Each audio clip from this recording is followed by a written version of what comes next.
Hey everybody, welcome back to another episode of Full Blast Garage.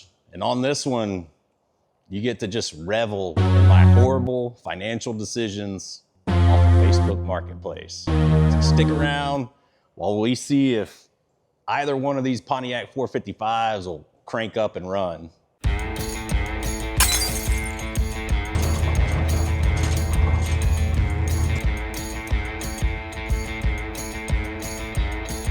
Make sure you do it on full blast. Okay, so you're saying, why does this guy need two 455s? Well, for one, they came off Facebook Marketplace, so there's a good chance one of them might not be any good.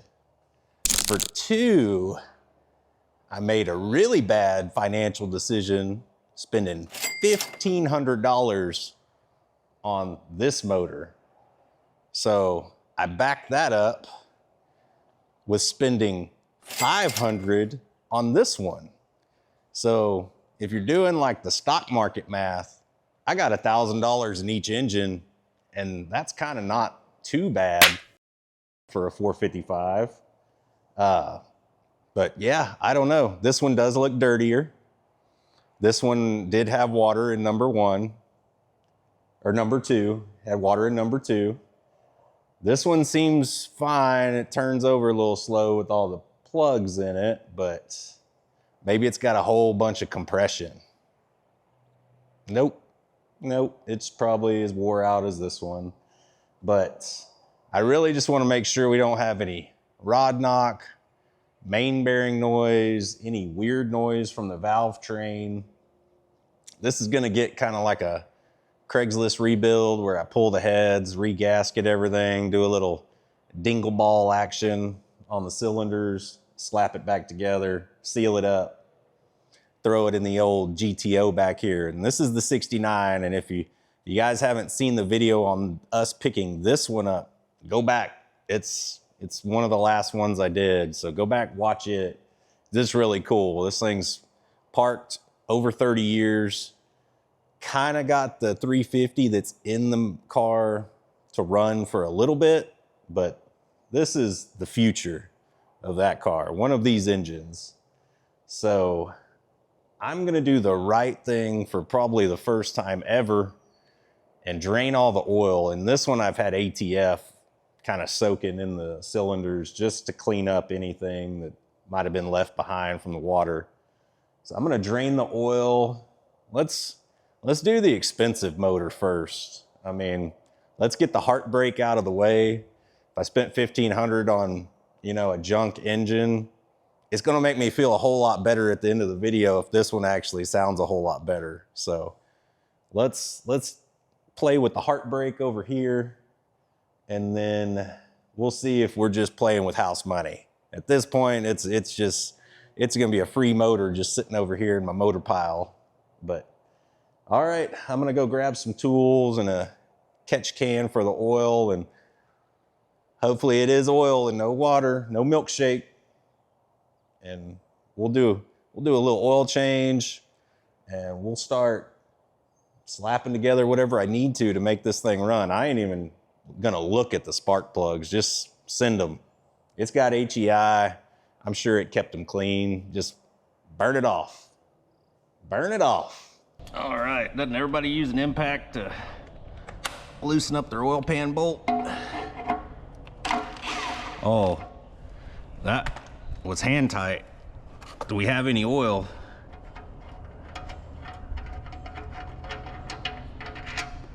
We got a little. She ain't bone dry, but she was just about there. And this is why you do this, folks. This is why you need to, even the dipstick showed a little bit of oil, but yeah, she was bone dry. I don't even know if I really need to let this drain. We can just put her back on in, twist on the old oil filter, see what we got over there. Oh man, she's had a Fram that's been sitting here for God knows how long. All right. Oh, and it was real loose too. Great. All right. I like to see all that buildup right around, oh, the rim of your oil filter. All right, so in all, she had a tablespoonful of oil in her and a Fram oil filter. If you're keeping track, this is the $1,500 engine. So I went way overboard here. Got the VR1 oil, and your local O'Reilly's will sell this. You can pick it up there. This is kind of got everything that the flat tappet cams need. But I run the 2050 in these old motors. I mean, some guys get away with 40 weight or 1030, but I kind of wouldn't go any lower than 1030 on these older motors. Just gonna take a little bit of clean oil. Oh, wow. Mobile's getting fancy. I didn't even see that. That might be the first time I've ever ran into that on an oil filter. Had a little plastic cover. You guys think I way overspent on this 455, especially it's a low comp one. It's not one of the good ones. I mean, if you look on Facebook Marketplace, there essentially are none anymore to have. So I don't feel like I overspent too bad. Maybe a hair, maybe should have paid $1,000, but thought I brought a funnel over here. No.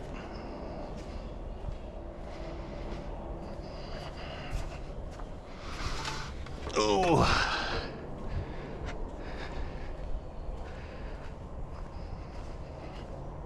So we're just gonna give her 5 quarts. Don't look at the valve train. Don't remove a valve cover. Just give it to her. Supposedly, running, driving, 75 Granville. And of course, nobody wants those anymore, so they pull the 455s for swaps.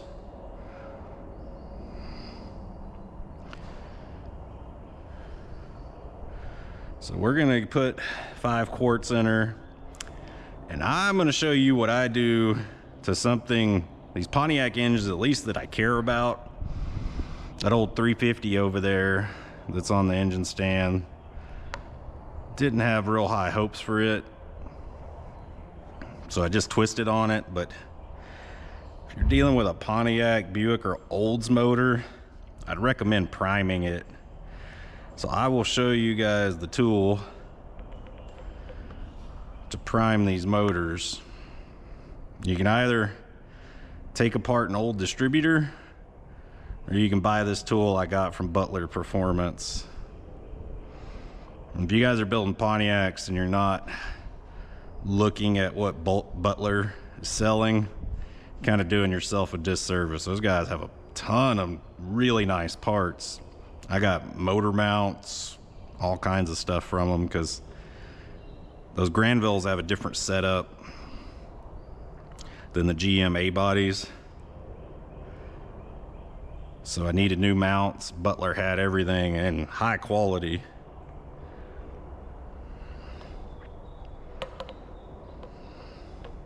All right. She's in. Set this to the side. Button her back up.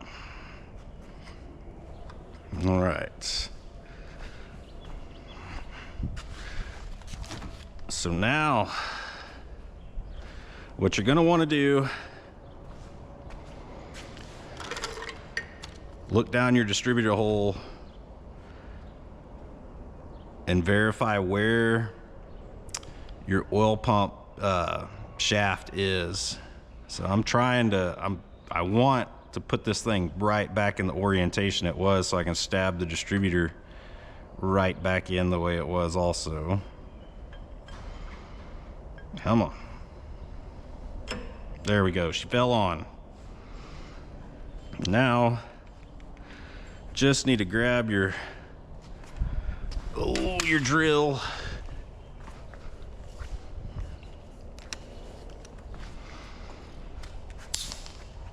And you need to run it in reverse. Pontiac distributors run counterclockwise.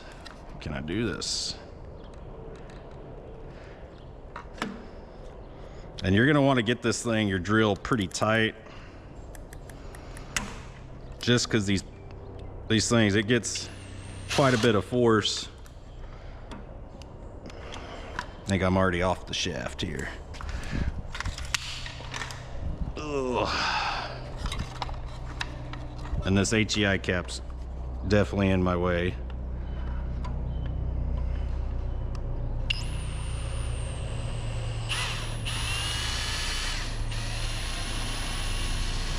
You should start to feel some resistance when the oil system's priming itself.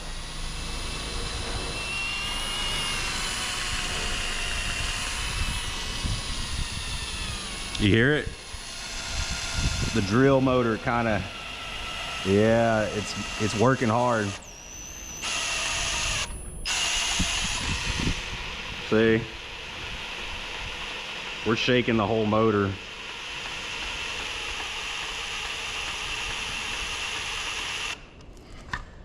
So now my goal is to try and get her back right where she was, and then re-stab the distributor. So let me go ahead and work on that. We'll pick back up once I got the HEI back in. All right, so HEI is powered back on, or stabbed back in.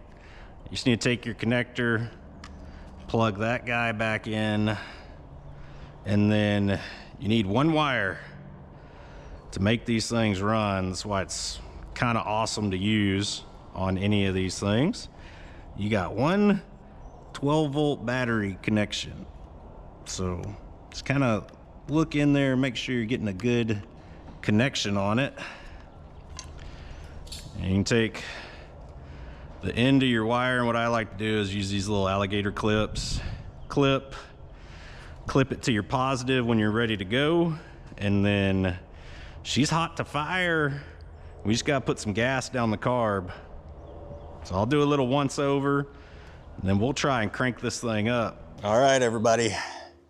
Y'all can go ahead and place your guesses on whether this thing runs, doesn't run, catastrophically fails, has so much torque, spins the engine stand around.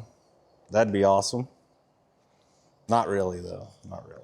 This thing's got a weird looking vent hole here, so just pour gas down that and see what happens.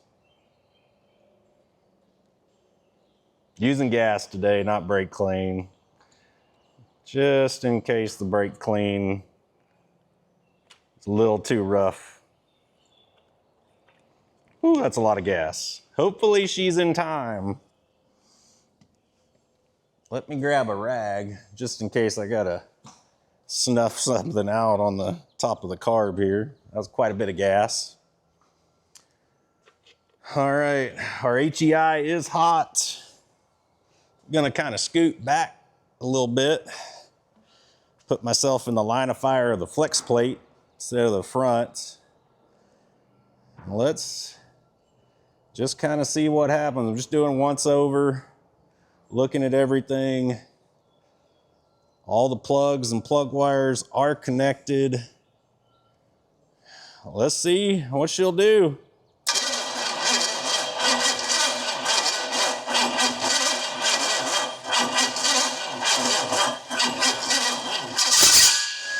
Whoa, something blew out the exhaust. That scared the bejesus out of me.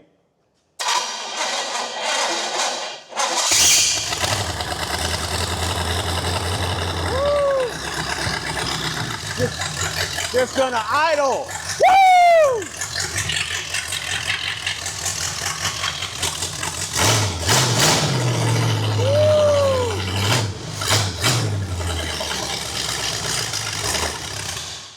Man, we got a ripper. That one sounds really good. Wow, that far exceeded my expectations on how this car was gonna sound. Man, that starter sounds awful though. If you heard that, that's really bad. But all right, 1,500 bucks. This is what you get. The thing sounds great. Kind of sounds like it doesn't need nothing, or need anything. Man, I still want to go through it and put a cam in it. Like, what's the fun of having a 69 GTO if it's not like loping a little bit? I mean, these things are only like 250 horse probably, but they're close to like, I mean, I think they're above 400 foot-pounds of torque, so it makes it a really fun street motor. Not necessarily a drag racer, but getting around town, man, there ain't a whole lot that outrun you. All right. Well, let's move on to the cheapy motor, which I got a little bit more work to do on it. I'm gonna go ahead, I'm gonna spin it around, just get all the goo out of the cylinders off camera, and I'm gonna pull the distributor. So this has a points distributor. I'm gonna install a known good Chinese HEI, which the rotor exploded in the other day, so I got to steal the rotor out of this one, put it in the China distributor, put it in that motor, and then we're good. Y'all got all that? Oh yeah, y'all got it. Y'all got it for sure. Oh yeah, and that motor needs a starter too, because every motor I buy doesn't have a starter. Typical. All right, I wanted to put you guys in POV mode one more time, just because I think this old motor might be interesting to see what comes out the oil pan here. Oh, we got Milkshake. I don't think we got head gasket issues. I think we got sitting out in the rain issues. Hopefully it's got less than 7 quarts in it, because that's all this pan will hold. But yep, she's got a little water in her, but maybe nothing's rusted into. Maybe the rings come around. I'm not entirely concerned, but I want to see if it's at least got enough compression to fire up. That would be great. And I did put the new starter that I just had laying around. Man, it was all mixed with water, the entire oil pan. I'm gonna sit and let this drain, pull the oil filter too, and we'll throw some new in it, twist on it, and just see what happens. Who knows? So 500 versus 1,500. You kind of, at least in this situation, I feel like I'm getting what I paid for. All right, got the distributor stabbed, got the spark plugs that were in the car, little cleaned up, sanded them a little, put them back in. We got the speed wires hooked up. The HEI is hot. I mean, I don't know. Not feeling super duper positive and enthused about this motor with how much water and crap came out of it. But maybe it'll fire. I mean, it is a Pontiac. They have been known not to die.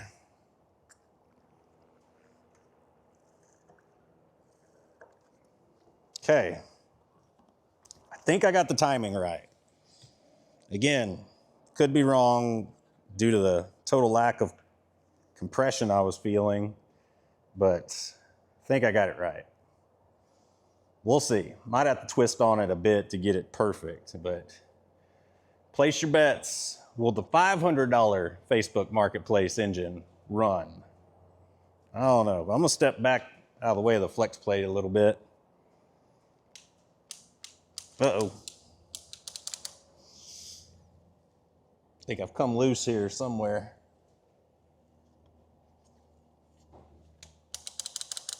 Maybe. Ground, positive. That's definitely.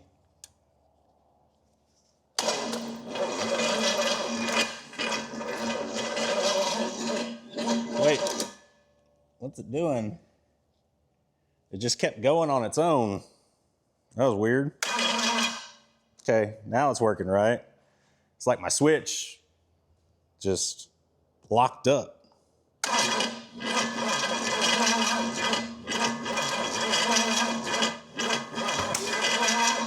Uh-oh.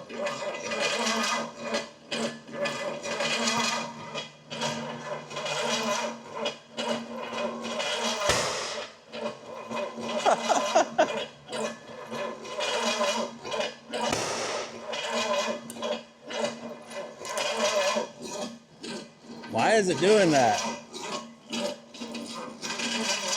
How is this possible?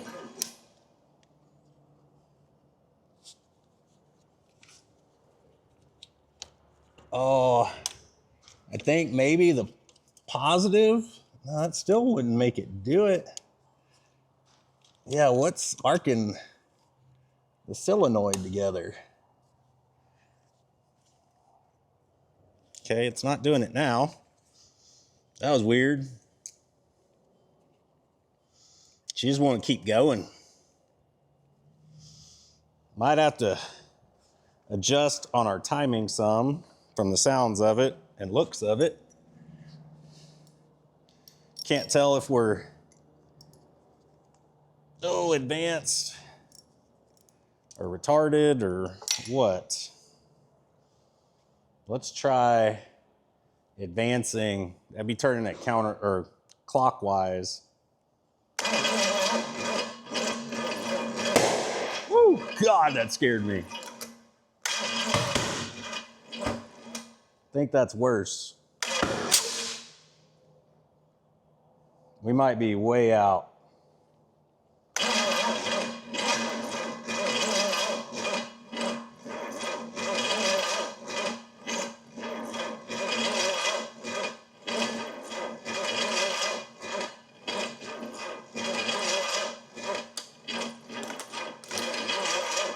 Why is it still going? I don't understand. The solenoid on this starter must be going bad. Yeah, it's just staying on once you activate it.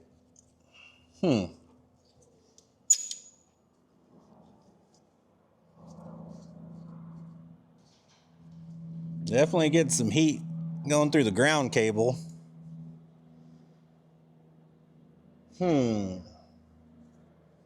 Not the best situation.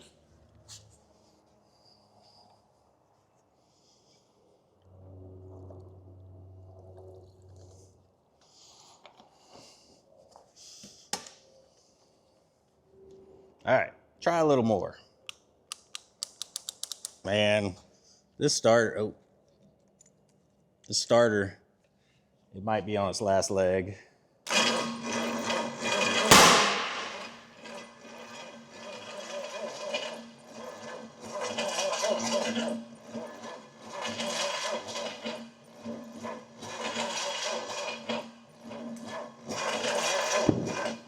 Uh-oh. God, that was just straight fire.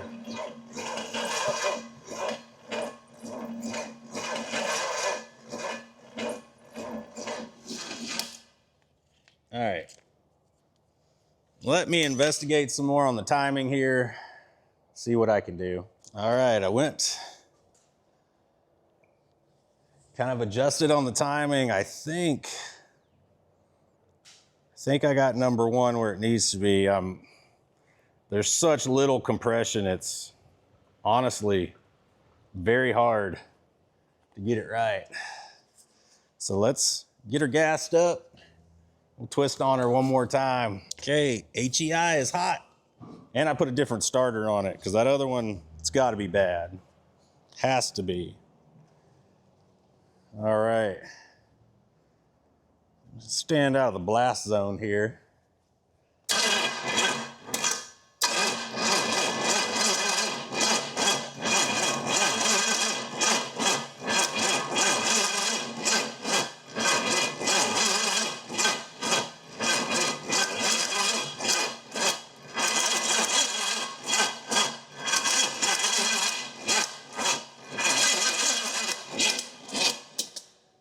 Oh, I see.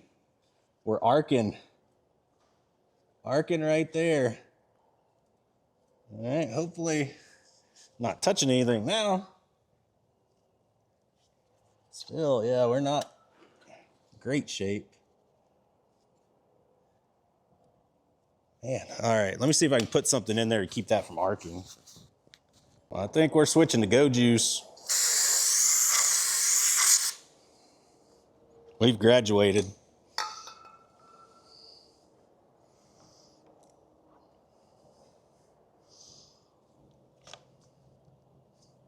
I'll loosen the distributor. Let me adjust a hair.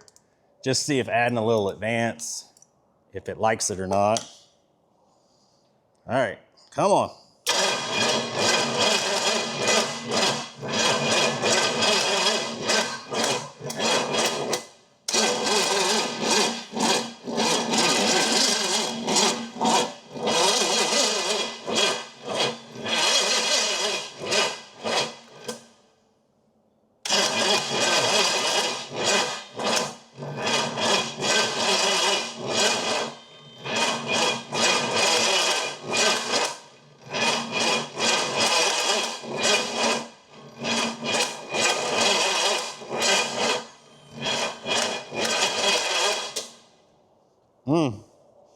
This motor's just pretty tight from the water, I can tell you that. Well, I'm just gonna keep messing with it, see what I can get figured out. All right, double check my timing on this thing, pulled the valve cover, watch the intake valve open, close, and then when both are closed, you wanna get that timing mark to wherever you want your number one, because that'll put number one top dead center. So, I mean, I went old school pulling the valve cover because there ain't enough compression on number one to kind of kick my finger out to do it the easy way. So we went technical. I don't know. I changed the plugs, kind of throwing everything at it just to hear it bark off. This thing does not have a lot of compression and it's really tight. So bad, really bad combo for trying to get something to run. But let's...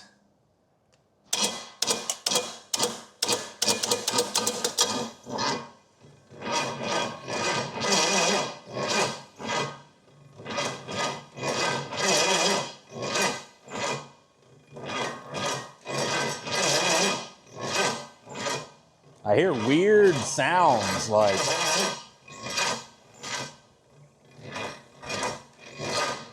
combustion going where it's not supposed to.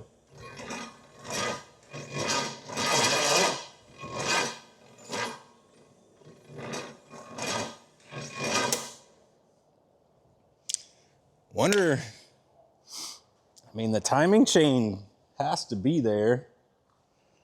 Can't be that bad out because I was able to time it by the intake valve and it was close. I looked at the piston. It was up top dead center. We're getting weird combustion noises. Like, I don't know. Like the air's wanting to come out the intake. And I know I have it correct. Super weird. Let's just check for spark since I'm not getting anything. All right, well, I've swapped caps to the one we use on the first engine. Done plugs. I'm adding another battery in line to try and give this thing some more voltage. Got the jump pack on too. I don't know if it's doing anything.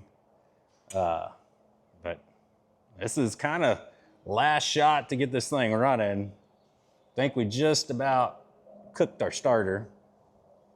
So here we go.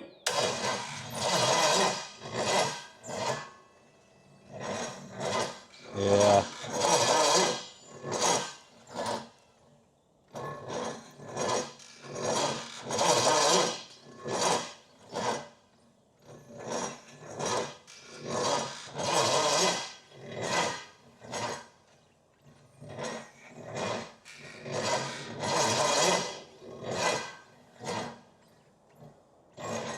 Not happy.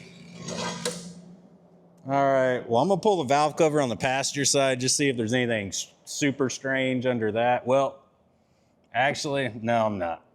There's a whole AC bracket and everything over there I gotta take off. I think I'm about to DOA it. I'm gonna check for spark, just in case the module, something happened to it, which could have happened from all this cranking, but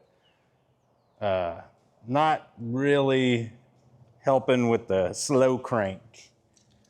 We got just a really tight motor with probably tons of rust inside. Well, I think this is where I'm gonna call it on this one.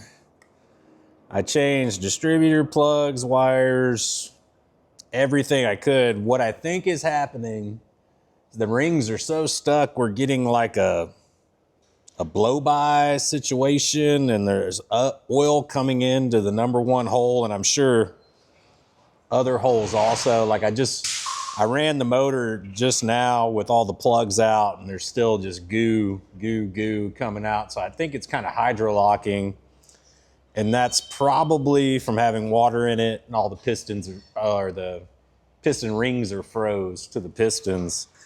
So this thing's probably gonna get a pretty good tear down.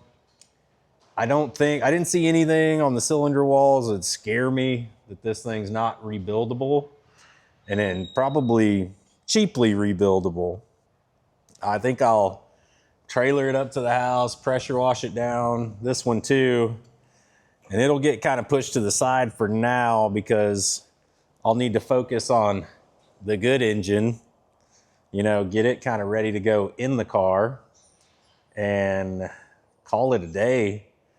I think, you know, you kind of get what you pay for on these things sometimes. And yeah, I probably could have looked at the motor closer, but honestly, I just wanted another 455, and it was so much cheaper than everything I had seen. And I'm going to rebuild it anyways. Why not just get something and almost treat it like a core? That was kind of my thinking. But, you know, between the two engines now, spent $2,000, got one engine. So y'all can do the math on that and how, you know, much of a financial disaster I am at kind of running this business. So totally makes sense in my mind. But yeah, horrible financial decisions. But yeah, I hope y'all enjoyed it, and come back soon because we'll be dropping a good 455 in the old GTO back here pretty soon. And I'm gonna run through the fuel, brakes, get a seat in it, just kind of the minimal stuff to get it running. The transmission, I'm gonna try and just see if it works. If not, I have a turbo 350 that I know is good, Pontiac. And then I have a turbo 400 that I know has no reverse, but forward. I mean, that's the only important thing. I mean, you could always get somebody to push you out of a parking spot. But yeah, hope you guys enjoyed it. And if you could, like, comment, subscribe. Any interaction with the channel helps out a ton. And we've been growing, and it's, you know, really exciting for us to kind of push this channel further along into something that's more than it was a year ago. So kicking cans here on the ground. But yeah, again, we really appreciate it. And until you see me again, just go out, do something that makes you happy, but make sure you're doing it on full blast. I'll see y'all later.